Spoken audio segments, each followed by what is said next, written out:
When I stepped into the courtroom that morning, I didn't expect anything. My daughter Dawn glanced at me, then leaned toward her husband Dave with a look that said, "Why is she even here?" She whispered something behind a smirk, and they both chuckled quietly, like teenagers caught gossiping at the back of a church. But then, something extraordinary happened. The judge looked up from his papers, his gavel mid-air, and froze.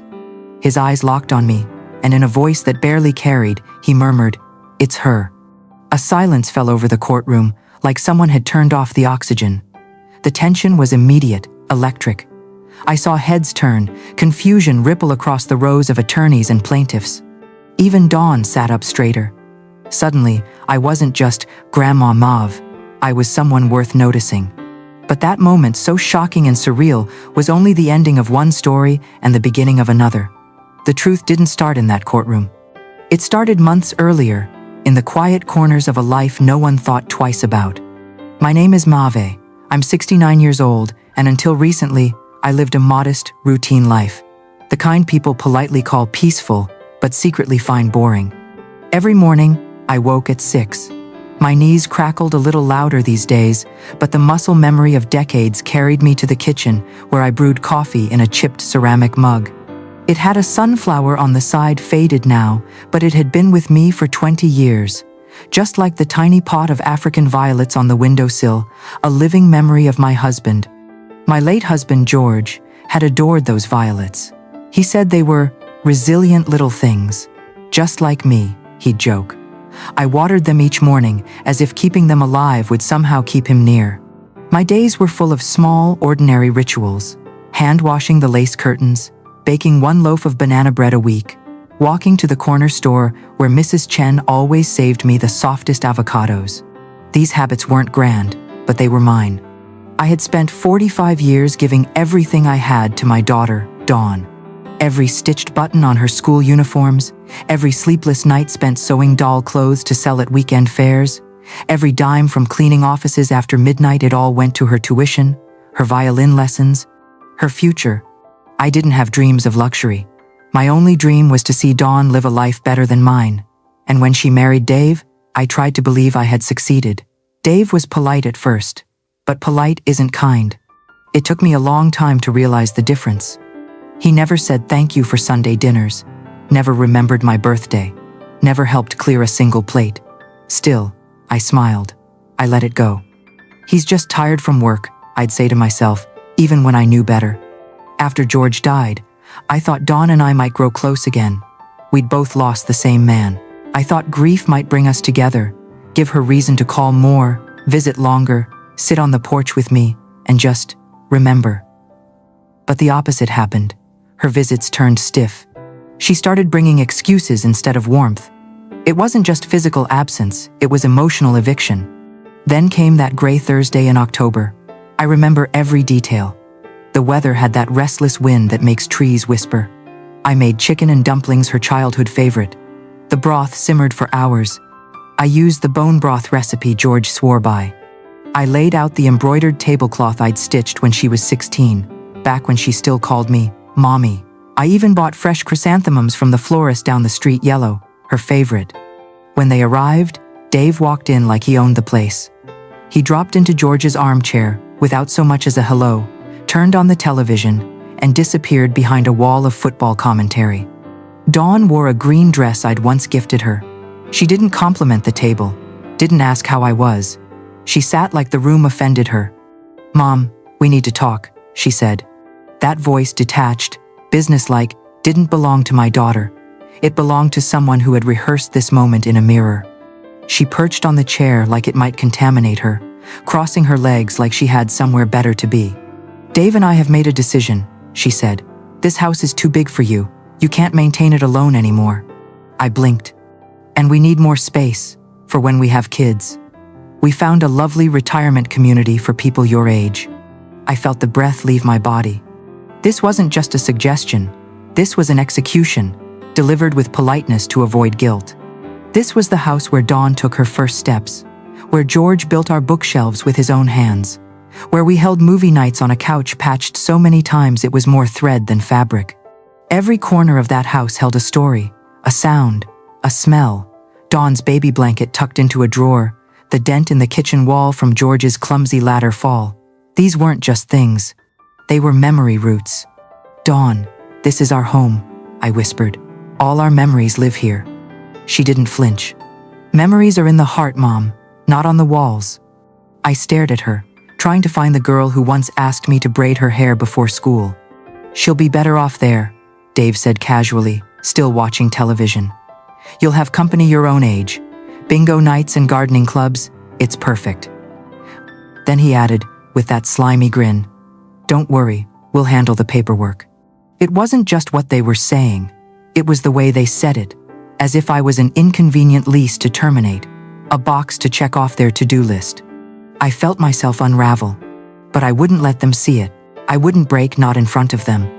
"I need time to think," I said, my voice a rasp held together by sheer will. Dawn stood abruptly. "There's not much to think about. They're coming to appraise the house next week." And with that, they left. Left the food untouched, left the tablecloth wrinkled, left the flowers to wilt, left my heart shattered, still holding on to a dinner that would never be eaten. That night, I sat alone at that same table, surrounded by framed photos on the wall.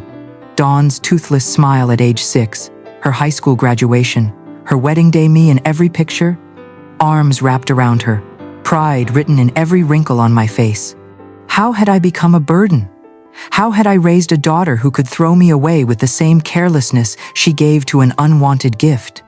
It would be days before I realized that betrayal, when it comes from your own child, doesn't just hurt, it echoes. It echoes through your bones, through your history, through everything you thought love meant. But I wasn't done yet. Not by a long shot. The morning after Dawn and Dave left, the house felt haunted. Not by ghosts, but by absences. The untouched dinner still sat on the table. The flowers drooped in their vase, petals browning at the edges. Even the television, still faintly glowing from where Dave had left it, hummed like a cruel reminder. They hadn't even bothered to turn it off. I stood in the kitchen, still in the clothes from the night before, staring at the photographs on the wall. Dawn as a baby, swaddled in a yellow blanket. Dawn, front teeth missing, holding her science fair trophy. Dawn at 16, standing beside me in her cap and gown, that same green dress fluttering in the breeze. What had I done to deserve this erasure? For the next few days, I lived in a strange fog. My body moved, made tea, folded laundry, swept the porch, but my mind was elsewhere. I waited for a phone call, a knock, a message from Dawn saying, "I was wrong. Let's talk." But silence is louder than shouting when it comes from your own child. And then, without warning, the invasion began.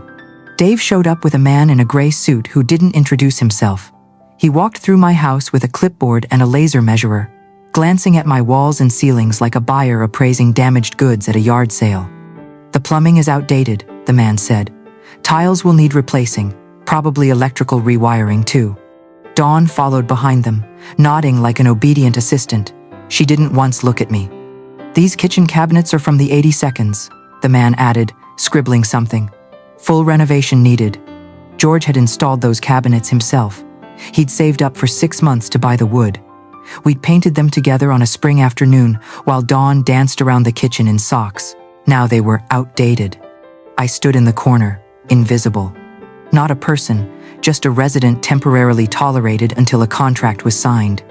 When they were done, Dawn handed me a colorful brochure with photos of smiling retirees in pastel cardigans, waving from golf carts and sipping lemonade on manicured lawns. "Look, Mom," she said with that syrupy tone she used when she was trying to sell me something I'd never want. "This place has a spa and bingo night and even a little library. You love reading, remember?" I stared at the cover. The tagline read, "A new chapter of joy for your golden years." "I don't need a new chapter," I replied, my voice low. "I'm still living this one." But she didn't hear me. "There's medical staff on site, and it's safer. You'll make new friends. You'll love it." Safer. That word echoed in my head, as if I'd spent my life dodging danger in this house. As if the walls that watched me raise a child, bury a husband, nurse a sprained ankle, and sew dozens of Halloween costumes were now suddenly unfit to shelter me. They wanted me out, not for my health, not for my happiness, but for their convenience. Then came the papers. On a rainy Thursday, they returned with a man in a blue tie who introduced himself as a lawyer. He held a folder thick with documents.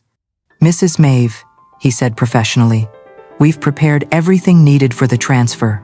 All we need is your signature." "Transfer?" I asked, my stomach tightening. I thought you were selling the house." Dawn avoided my eyes. Dave stepped forward. "Actually, we've decided to keep it in the family. It makes more sense long term. And you'd be more comfortable elsewhere." My chest tightened. I couldn't breathe. I looked at Dawn, searching her face for some flicker of guilt. Nothing. "This house was built with love," I said, my voice barely above a whisper. "It's all I have left."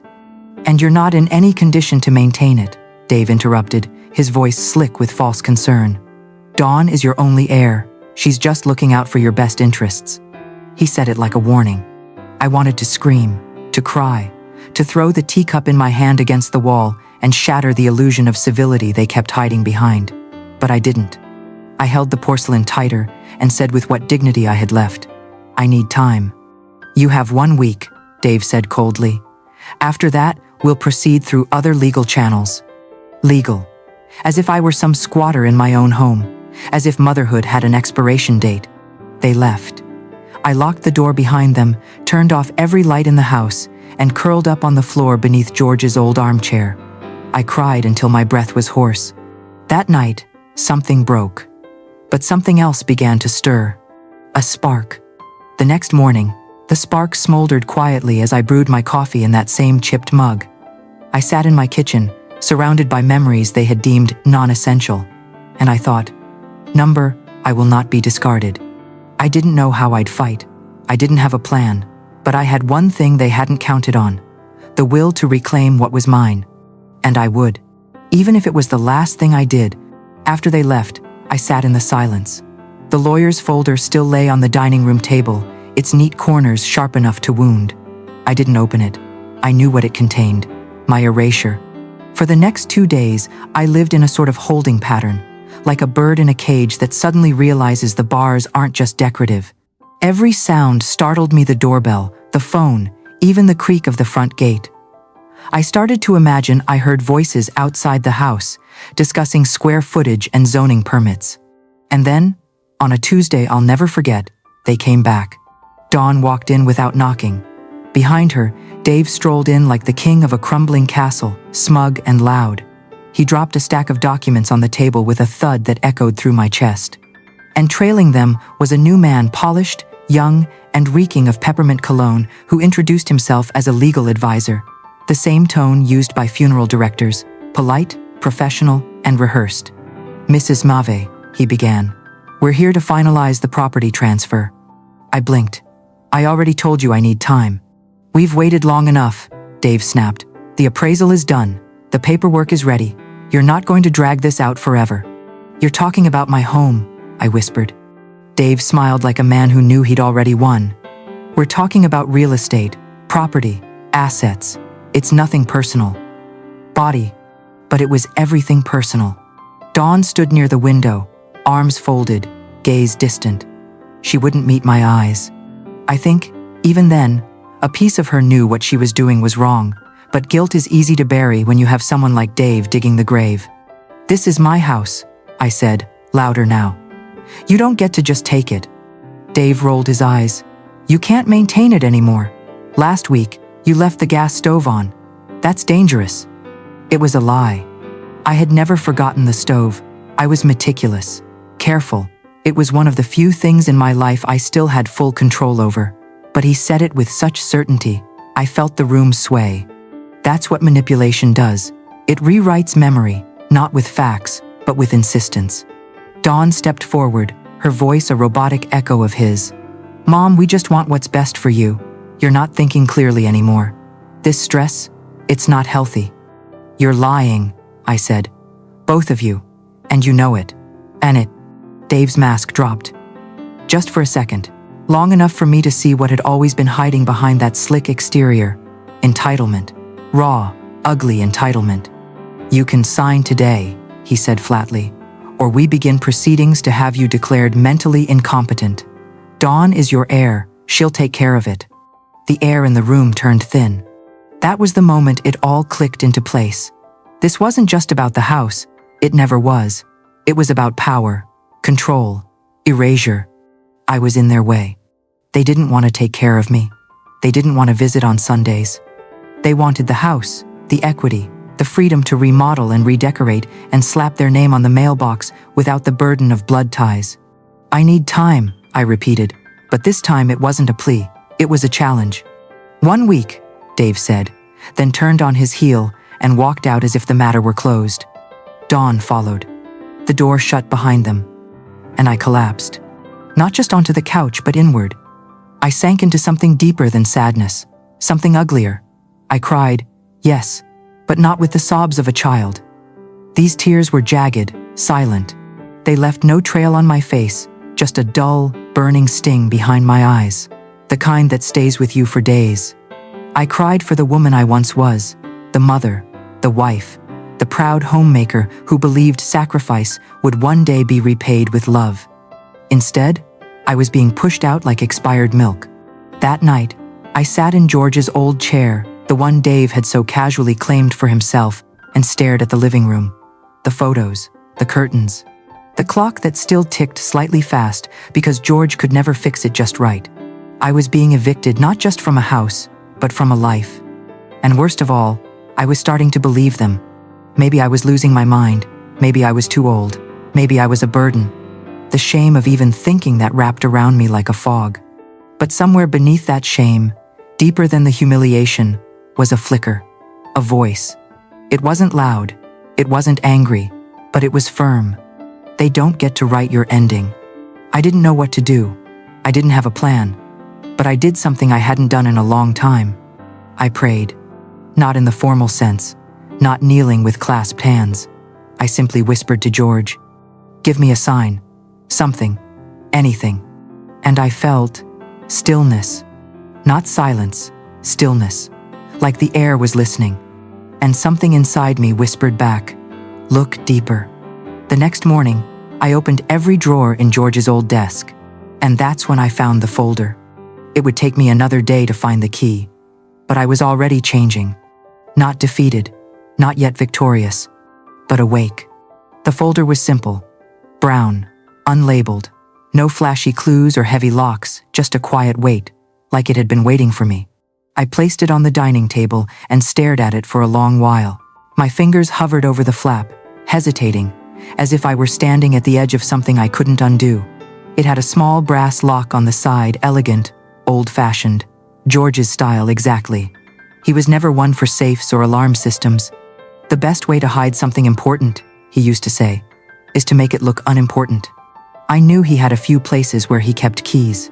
In a teacup with loose screws in the garage, behind his books in the study, tucked into the lining of his old trench coat. But none were there. It wasn't until that evening, when I reached for the weathered novel George used to reread every autumn, The Richest Man in Babylon, that something slipped out from between the pages. A tiny key. It fell with a soft clink onto the floor, resting near my foot like fate had just tapped me on the shoulder. I picked it up with shaking hands. Back at the table, I turned the key in the lock. Click. The folder opened. What spilled out wasn't just paperwork. It was a story I hadn't been told, a different life. A hidden truth, written in numbers, names, property titles, bank statements, and signatures I recognized as George's. And nestled in the very back, a letter. But I didn't read it yet. Instead, my eyes were drawn to a document that took my breath away. A will, dated 6 months before George died. Not the old one we'd signed together years ago, a new one I had never seen. My heart pounded, and then it stopped. It stated, in clear, bold print, that I was the sole heir to everything. Every cent, every property, every share. Dawn would receive nothing unless she had cared for me with love and respect in my final years. It was a clause so specific, so intentional, I read it 3 times just to make sure I wasn't hallucinating. George hadn't just left me an inheritance, he'd left me a defense. He had seen this coming, long before I did. He had anticipated Dawn's detachment. He had sensed Dave's greed. He had known that one day I might stand alone, and he'd made sure I wouldn't be empty-handed. I turned the page. A property deed. Another one. Then a list of bank accounts, investment portfolios, shares in companies I'd never even heard him mention. And there, bold as day, the title to the building where Dawn and Dave currently lived, the one they thought they were renting from a faceless management company. The owner? Me. For 2 years, I had lived like a woman on the edge of eviction, eating day-old bread and clipping grocery coupons, while money had been accumulating in a private account I didn't even know existed. My hands trembled. My tea sat untouched, cold now. I pulled out a bank statement, then another and another. Hundreds of thousands, no, millions. I had spent the last few months begging for dignity while I owned the roof over their heads. The irony tasted like ash. And then I finally picked up the letter. It was addressed simply, to my Maeve. My eyes filled with tears before I read a single word. My dearest Maeve, if you're reading this, it means I'm gone, and you've found the treasure I couldn't leave in plain sight. I wanted it to be a surprise, a gift for your golden years. You always sacrificed so much for Dawn and me. I wanted to make sure you would never want for anything. Asterisk. My chest ached. George's handwriting danced in front of my eyes, warm and familiar. I didn't trust Dave. I saw something in him I couldn't explain, something that made the hairs on my neck stand up. I structured everything this way, not to punish, but to protect. If Dawn treats you with the love and respect you deserve, she'll live comfortably. But if she fails you, you'll have everything you need to defend yourself. You are not weak, Maeve. You are the strongest woman I know. Use this power wisely, not to hurt, but to teach.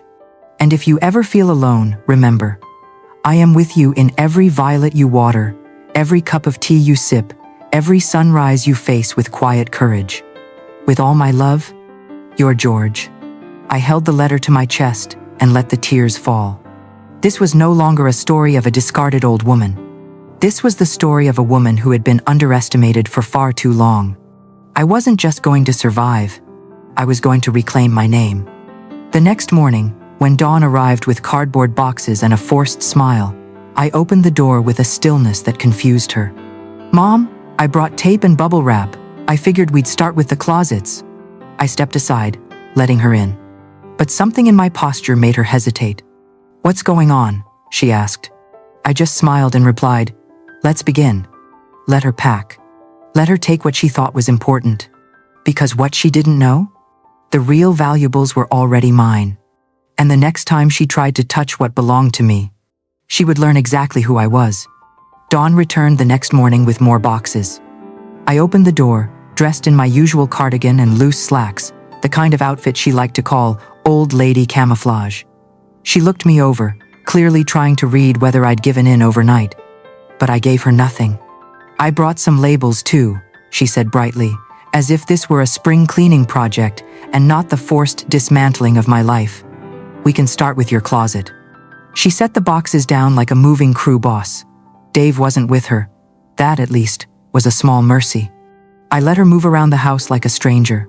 She opened drawers, pulled out clothes, wrapped ceramic dishes I hadn't touched in years. She barely asked, and I barely answered. Then she pulled open the top drawer of my dresser and held up a black dress with delicate lace along the hem worn only once. The day I buried George. This is so old, Mom. Do you still need it? I turned slowly. Yes, I said. Put it back. She gave a tight smile and tossed it into a donation bag. I said nothing. Not yet.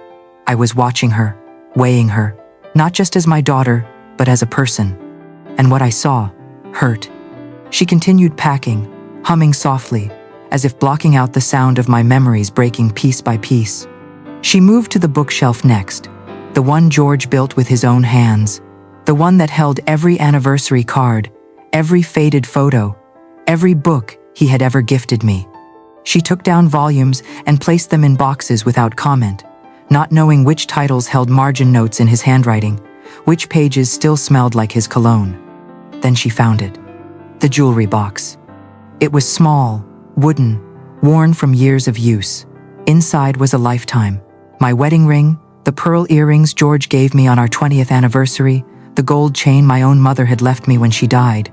Oh, Dawn said, We should probably keep these in a deposit box. They could get lost at the community. She slipped them into her purse before I could react.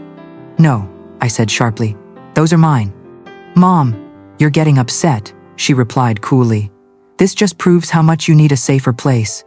I stared at her, really looked at her, and I realized this wasn't my daughter anymore.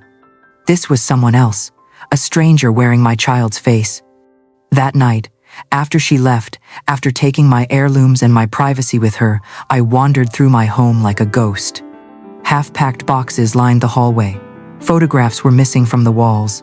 The dining table, once a place of celebration, looked like an auction lot. I stood in the kitchen, where the violets George loved still bloomed, and whispered to the air, "What do I do now?" And then I remembered the folder, the will, the accounts, the letter. I went to George's desk and began sorting through every page. Page by page, my tears dried. The more I read, the straighter I sat. Because with every document, I remembered who I was.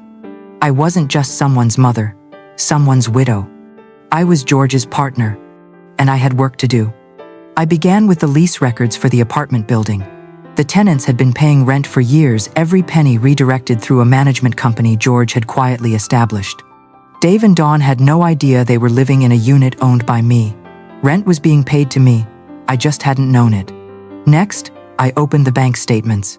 2 years of deposits, dividends, stock earnings, names of companies I'd never heard George mention. One of them stood out. Bennett and Company Financial, where Dave worked. The next document made me stop breathing. George owned shares in the company, enough to influence board votes, enough to affect employment. My lips parted in disbelief. My husband, my quiet, tea-drinking, crossword-solving George, had been playing chess in a game I didn't even know existed.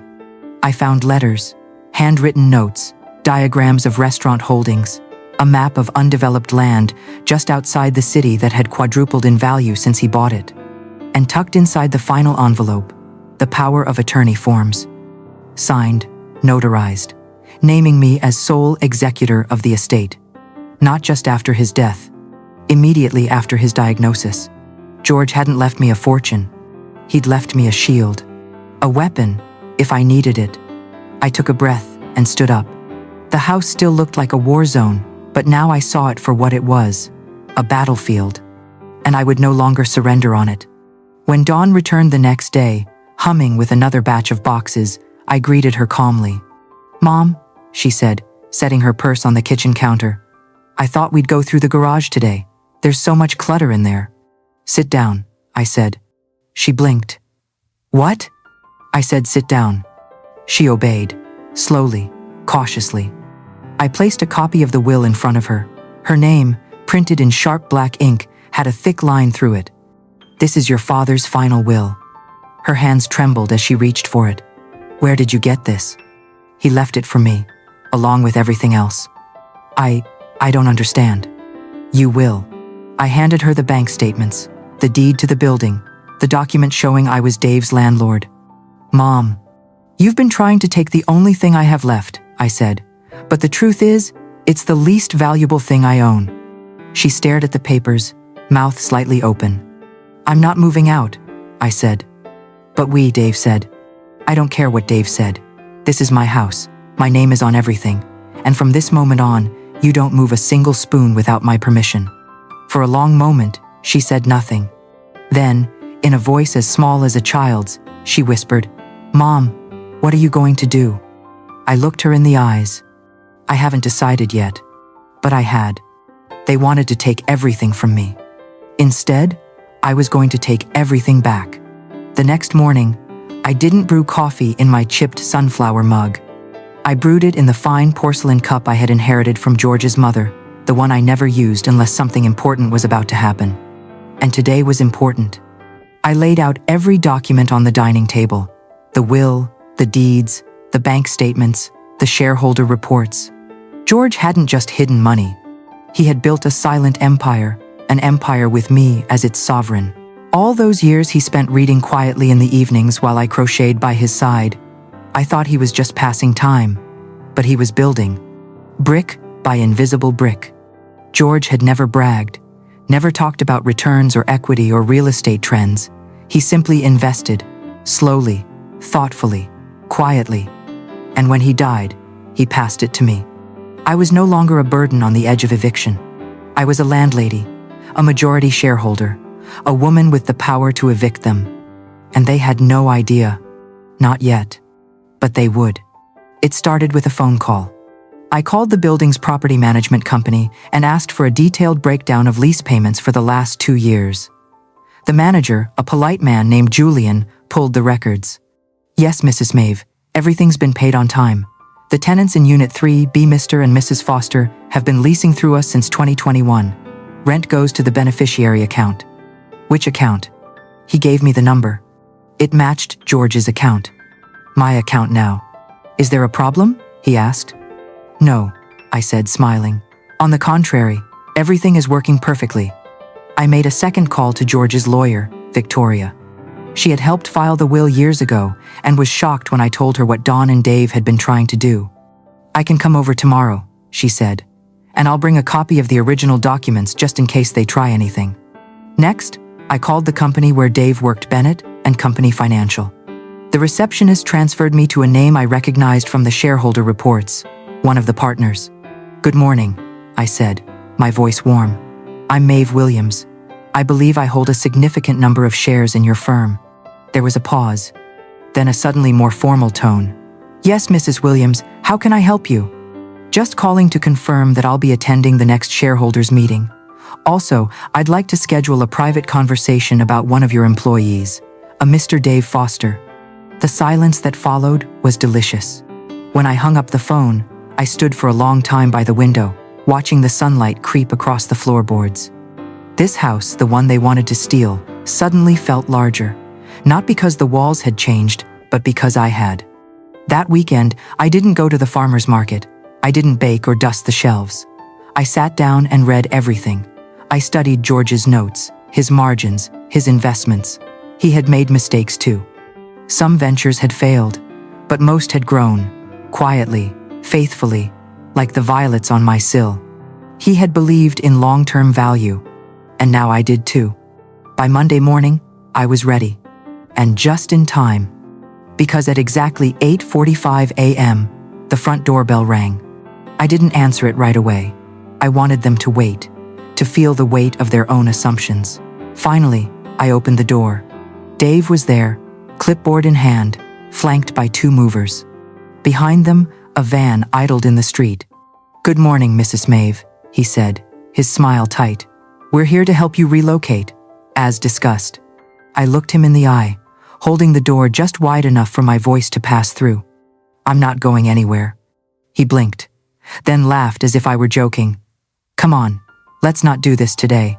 The movers have other jobs after this one. Then they can leave, I said. Ma'am, he said, his voice growing firmer. You no longer have a choice. I stepped outside, closing the door behind me. Oh, but I do.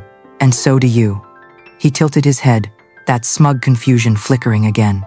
I suggest you call Dawn, I said. She'll want to be here for this. He narrowed his eyes. What's going on? I've discovered some documents, I said calmly. Some very interesting ones. He took a step closer. What documents? You'll see. 20 minutes later, Dawn arrived, flustered, carrying a half-empty coffee cup and looking like she hadn't slept. She stopped when she saw me standing confidently on the porch. Mom, what's happening? Why don't we go inside? They followed me, suddenly unsure, suddenly quieter than I'd ever seen them.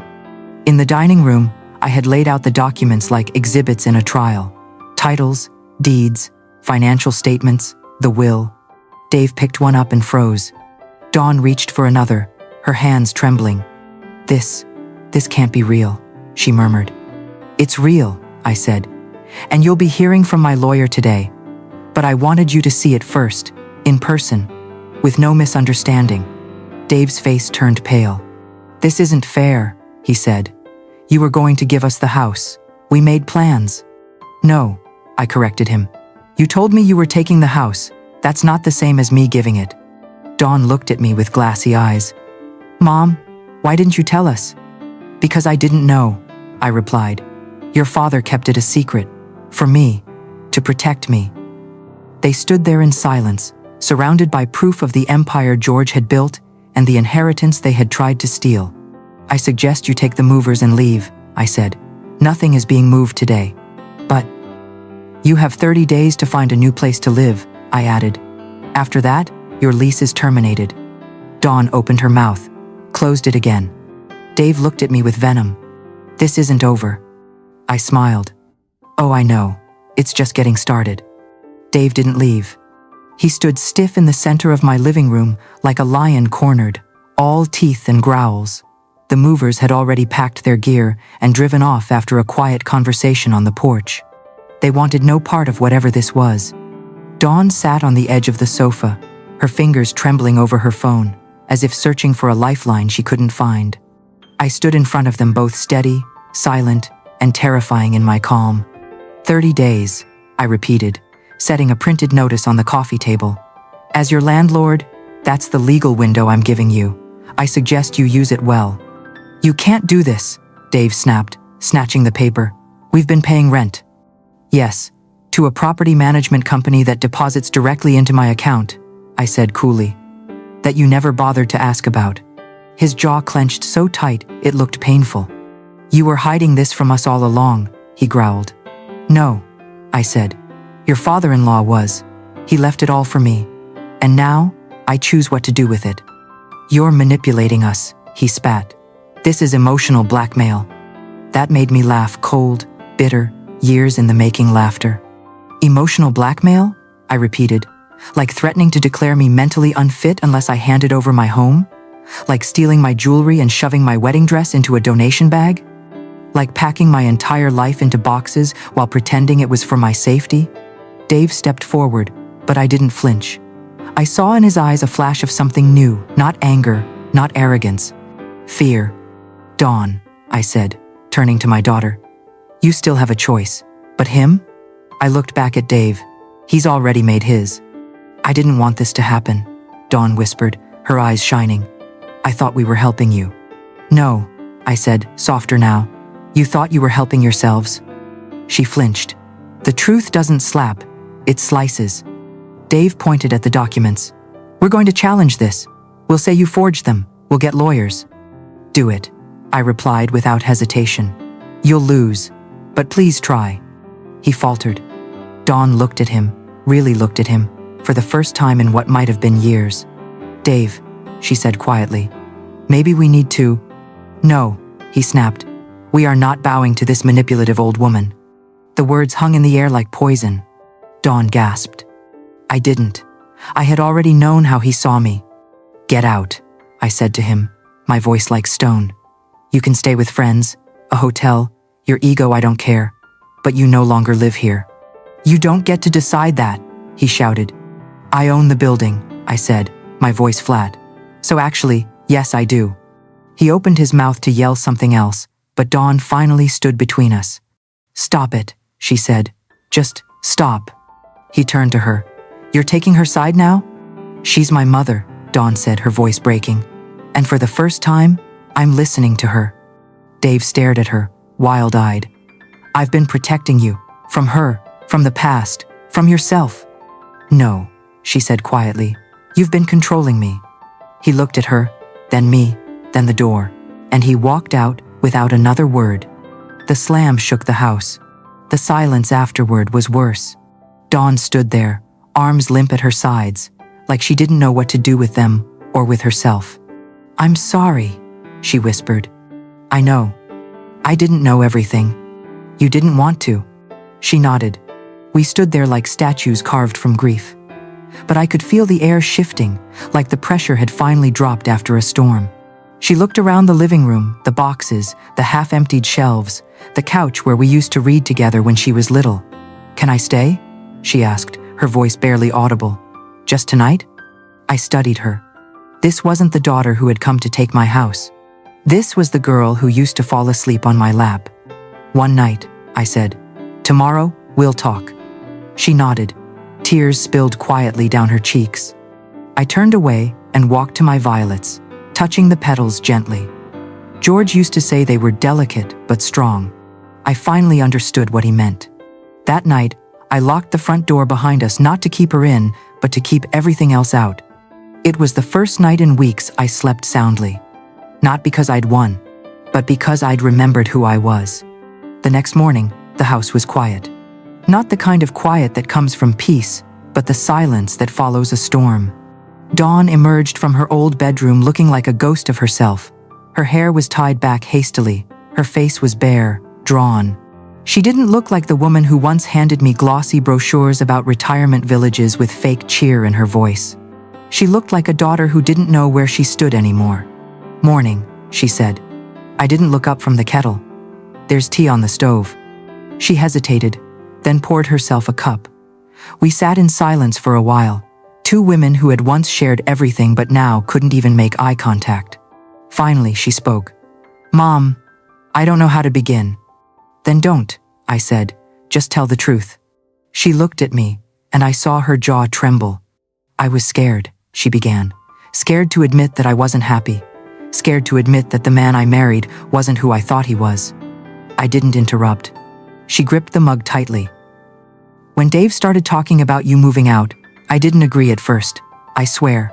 But he kept saying things like, how dangerous it was for you to live alone, how you needed supervision, and every time I pushed back, he'd make me feel guilty.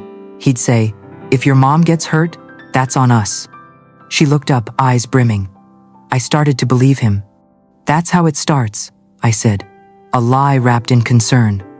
She nodded. "And when he brought the papers, when he said we should take over the house to keep it in the family, I knew it wasn't right. But I told myself, maybe you'd be happier in one of those places. That maybe you really did need help." I leaned back, arms crossed. "And that made it okay to steal from me?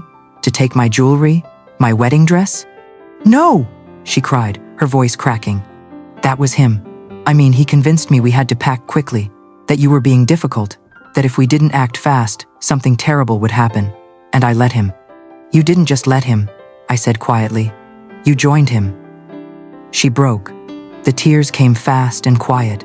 No drama this time, just pure regret. "I thought I was being a good wife," she whispered. "But I wasn't being a good daughter, or a good person." I stayed quiet. "I wanted to come back earlier," she said. "After I saw the will, after you showed us everything, but I didn't know how." "Showing up was the first step," I said. "The rest will take time."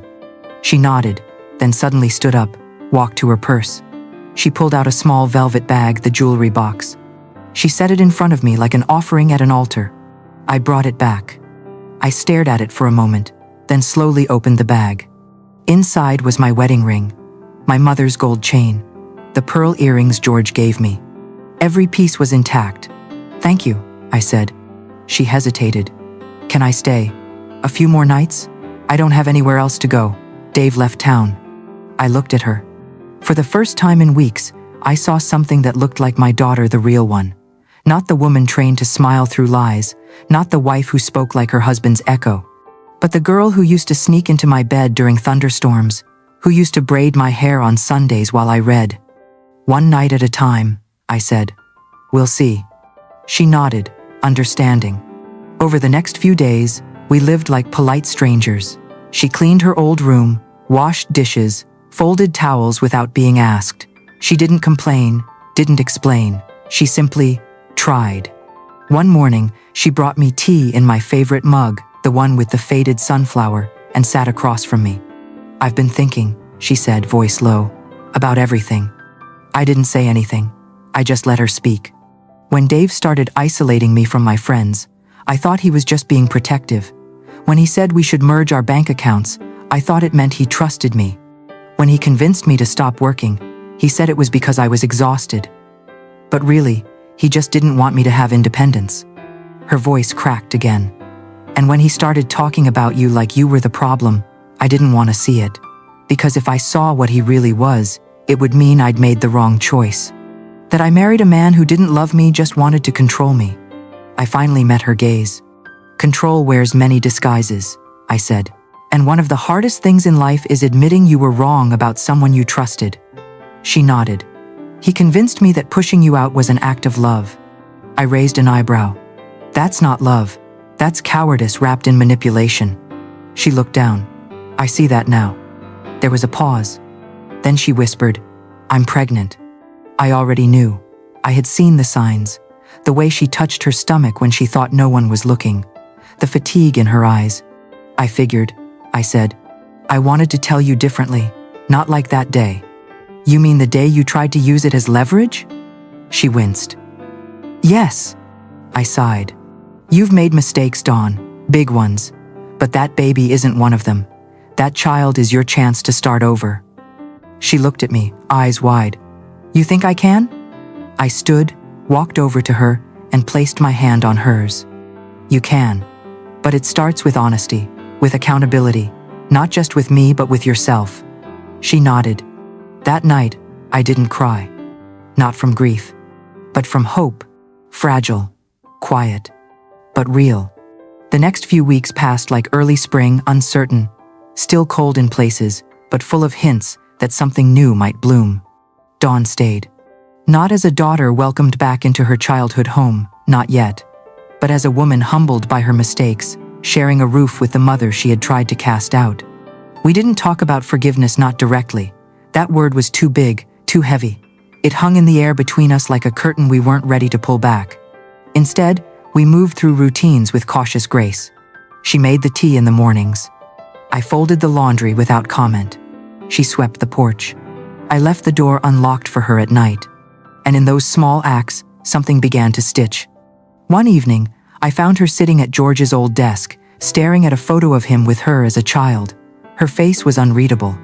That was the day he taught me how to ride a bike, she said quietly. He held onto the back of the seat for so long, even when I could do it myself. I nodded. He had a hard time letting go. She smiled faintly. So do I. Later that week, I noticed she had organized all the kitchen drawers exactly the way I liked them.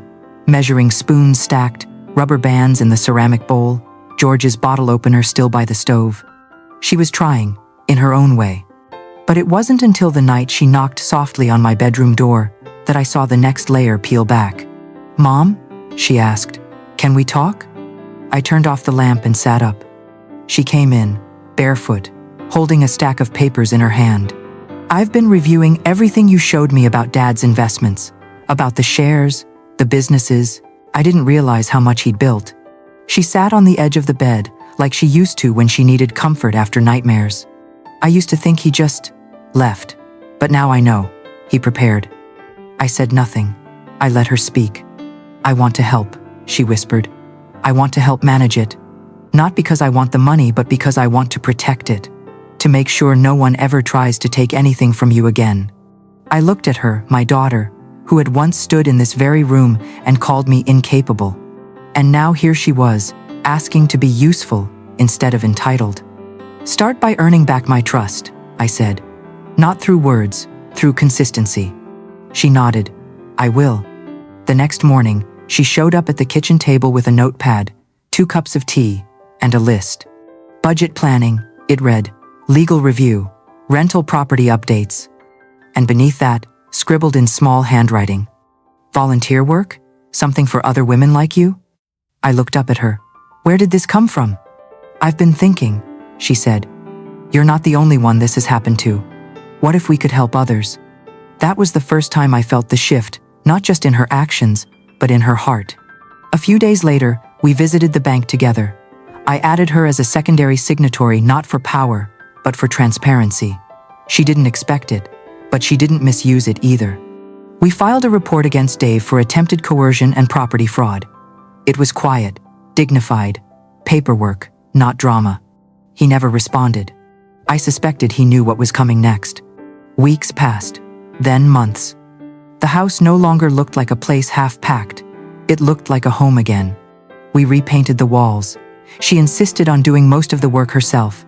She scrubbed, patched, climbed ladders, and swore softly when the paint roller slipped. She started wearing the apron George had given me. She laughed more. She cooked again, burning the lasagna but laughing about it. The baby started to show. And so did the real Dawn. One morning, I found her sitting in the garden, hands on her stomach, whispering to the growing life inside her. I didn't interrupt.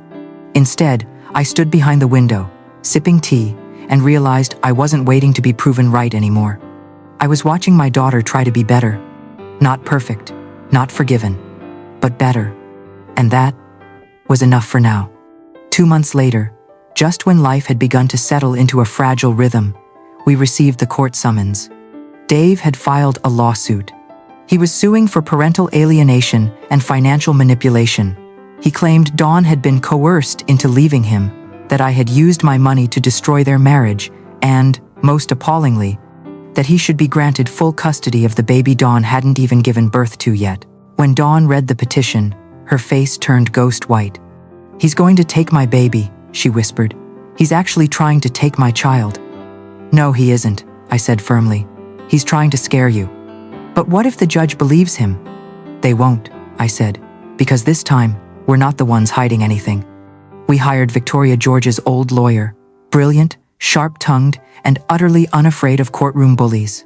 She read the complaint, adjusted her glasses, and said, "He's going to regret this." The weeks leading up to the trial were tense. Dawn had nightmares. I found her pacing in the living room some nights, one hand on her belly, the other clutching the same picture of George she used to keep beside her bed as a teenager. I didn't tell her to go back to sleep. I simply sat beside her until the shaking stopped. On the day of the trial, we dressed in silence. Dawn wore a simple lavender dress that flowed over her growing belly.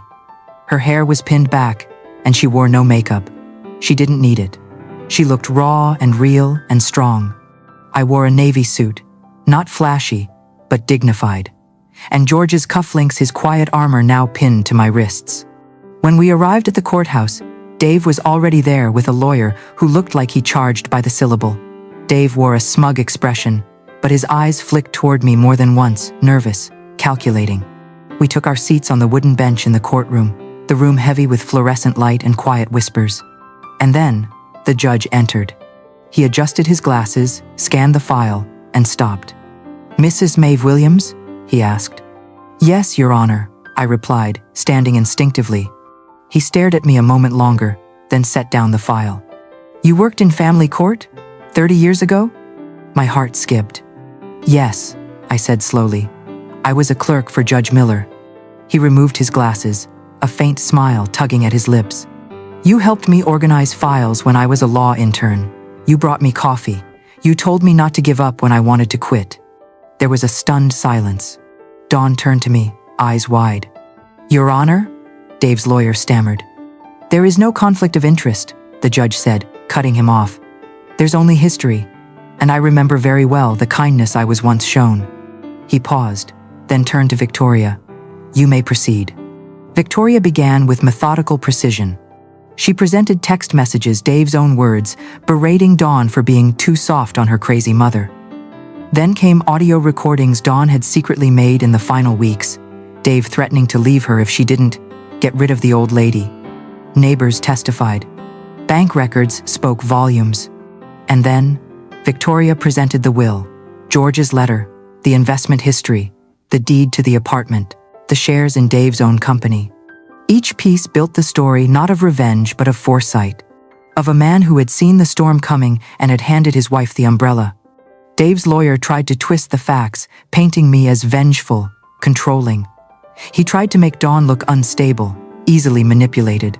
But the judge never looked convinced. Finally, he leaned forward and spoke quietly, but with clarity that filled the room. "Mr. Foster, I've seen many cases where wealth was used to manipulate others, but this is not one of them. What I see here is a mother who protected herself after being betrayed, and a daughter who finally found the courage to see the truth." He looked at me again. "I remember you once told me," he said, "that true strength is knowing when not to speak and when to roar." He nodded. "I believe you've done both." The gavel struck. Custody denied, restraining order granted, legal costs to be paid by the plaintiff. Dave slumped in his seat like a punctured balloon. Outside the courthouse, Dawn burst into tears. "Mom," she sobbed, "he can't take my baby." "No," I said, holding her. "He never could." As the wind picked up around us, I looked up to the sky and whispered a silent thank you to George. He had protected us long after he was gone. And now, finally, justice had a name. Mine. The courtroom victory didn't feel like triumph. It felt like release. After betrayal, humiliation, fear, and heartbreak, what I felt most wasn't power. It was peace. The kind that only comes when you've been through fire and come out not untouched, but uncowed. Back at home, life slowed. For the first time in years, the house felt like it could breathe again. The doors stayed open to the breeze. The violets bloomed twice that spring. Dawn didn't rush to move out, but she didn't act like a guest anymore either. We found our rhythm not as mother and daughter repairing something broken, but as two women building something new. Together, we attended therapy, individually and as a pair. It wasn't easy. Some sessions ended in silence, others in tears. But slowly, we began to speak the same language again: honesty. One evening, I came into the living room and found her reading from a thick stack of notes. "What's all that?" I asked. She looked up, smiling. "I'm working on a proposal. I want to start a support group women who've been through financial abuse, especially from family. So many stories are like yours, or like mine." I stared at her. Not the daughter I had once raised, but the woman she had become. "That's a beautiful idea," I said. "Do you think Dad would be proud?" I paused, then nodded. He already island. By the time summer came, we had transformed the guest room into a nursery. Not a Pinterest perfect one, a real one. Painted with laughter and soft music and early morning cereal crumbs. And one warm August afternoon, as sunlight poured through the windows and the scent of lemon tea filled the air, a baby girl entered the world. Dawn held her close, whispering promises. I stood beside her, unable to hold back the tears. "She looks like you," I said softly.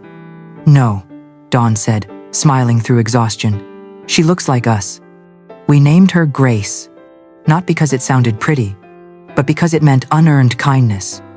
And if there was one thing this family would never take for granted again, it was that. Months later, on Grace's naming day, I stood before a room of neighbors, friends, and strangers, most of whom had heard whispers of my story. Some came to celebrate. Others came out of curiosity. But all stayed to listen when I spoke. "I was once told I was too old, too fragile, too stuck in my ways," I began. "I was nearly erased from my own home, my own family. But let me say this clearly, especially to the women in this room." I paused. "You are never too old to begin again, never too late to reclaim your voice, and never too broken to heal." There was silence. Then applause. Tears. And a standing ovation I'll remember until my last breath. That night, after everyone left, Dawn sat on the porch beside me. Grace slept in her arms, bundled in a yellow blanket, the same color as the sunflower mug. "Thank you," Dawn whispered. "For what?" I asked. "For not giving up on me, even when I gave up on you." I reached over, placed a hand over hers. "I didn't hold on because I had to," I said. "I held on because you were still in there, and I knew someday you'd come back." She nodded, quiet. The wind rustled the trees. The stars blinked gently above. And in that moment, with 3 generations on one porch, we began again. Not from the ashes, but from the soil. Because sometimes, revenge is not about destruction. It's about rebuilding. And sometimes, the sweetest revenge is living well on your own terms.